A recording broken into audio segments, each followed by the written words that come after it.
Indie is a genre that took the world by storm during a shift in music culture, with bands like Arctic Monkeys, Oasis and Radiohead having pop culture in a chokehold during the early 90s and noughties. It made a permanent impression on pop music as we know it. The merge of indie pop was an inevitable fate and a movement that would take time and careful consideration to name.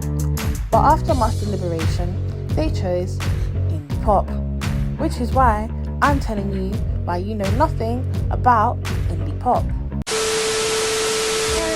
Hello my fellow music nerds, my name is Sam and this is You Know Nothing, a series where I discuss the history, characteristics and notable names of different genres and sub-genres. And today I'm telling you why you know nothing about indie pop.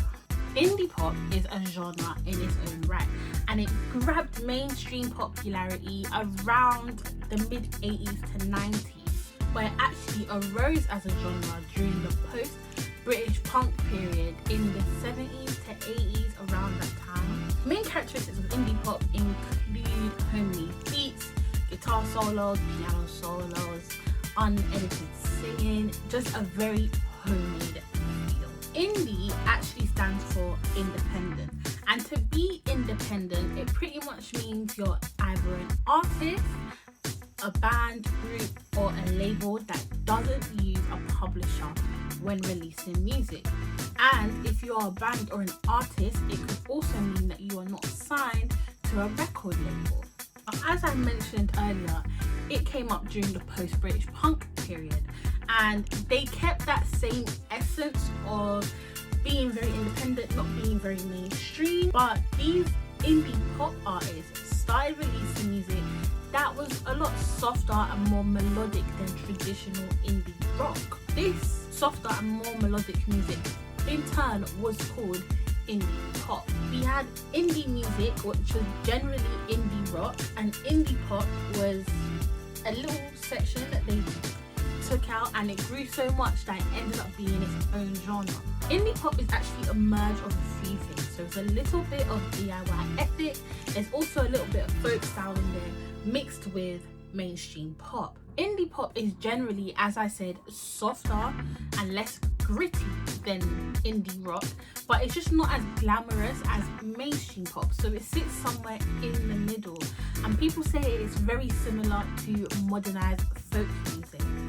Notable names in this genre include Death Cab for Cutie, Orange Juice, The Lumineers, Florence and the Machine, Lord, all of those kind of artists. As I said at the beginning of this video, indie pop got mainstream acclaim around the mid-80s to 90s, and these indie artists were called mainstream indie.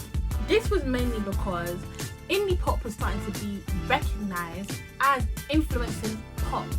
So it wasn't just pop influencing indie, now indie is influencing the way pop music sounds. So they had to give them their dues. They had to, you gotta get back to the community and all that. In the 90s, indie pop started having a decline because there was a shift in subculture ideology. And this was partially because of commercialization and because of homogeneity. So homogeneity pretty much means that there's not enough diversity within the genre. Everything's starting to sound the same. However, soon after, during the new millennium, indie pop had a little revival. And that was number one because high quality music equipment was becoming widely available, and number two, the rise of social media.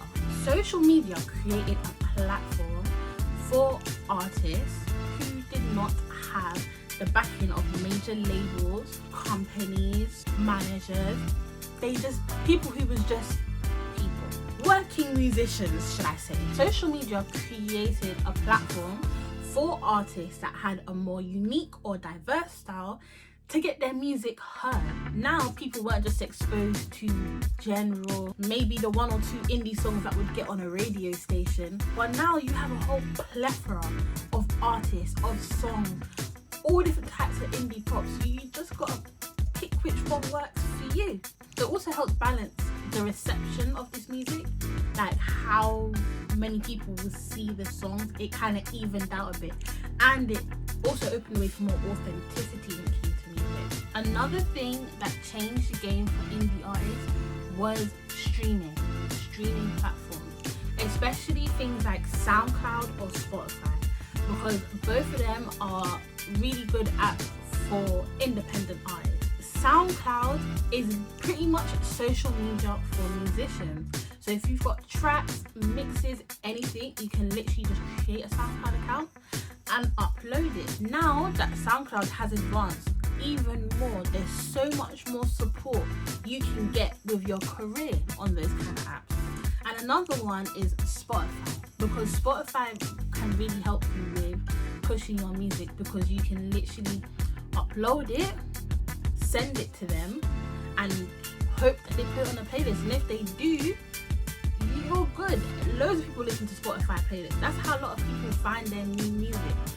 And it is, as you can imagine, a lot easier to get on a Spotify playlist or on an indie pop chart than it is to get on a mainstream pop chart, because most people just don't have the backing of big labels, they don't have a big budget, or they just might not have the connections that other artists will have.